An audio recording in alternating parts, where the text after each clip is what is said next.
आनंद कंद सच्चिदानंद असर्ण सर्ण सर्व कारण कारण पद्म परासलोचन जगदीश्वर जगन्नाथ महाप्रभु अद्य चैतन्य शाश्वत दरबार पदार्पण पूर्वक मात्र एक वर्ष व्यवधान रे ऋतुमार्ग युगल प्रधान अमनात्री थिबा परम पूज्यस्पद मातृदेवी आत्मा को पुण्य वैकुंठ स्थान देवा सहित जजमान प्रभुंकर विद्या बुद्धि वाणिज्य उत्तरोत्तर उन्नति प्रदान करने सहित उपस्थित साहित्य अनुरागी संकीर्तन प्रेमी वरेण्य विदग्ध पंडित मंडल मानकर गंज मृदंग रमेशंकर सृष्टि करी जनमानस रे कृष्ण चेतना जागृत करुथिबा समस्त संकीर्तन बंधु मानकर आधुनिक डाकबाजी यंत्र साहाय्य रे वैषयिक ज्ञान कौशल को आधार करी हरि कथा हरि गाथा हरि कीर्तन को दूर को पहुंचाई पारुथिबा दक्ष लाइट माइक ऑपरेटर महोदय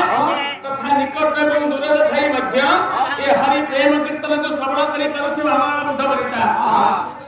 तथा चिरस्वी मंत्री वात्सल्यमयी मातृकल्पा भगिनीकल्पा पुराणोत्तर श्री महा भगवान मनस्कामना पुण्य सर्वे बोलंदे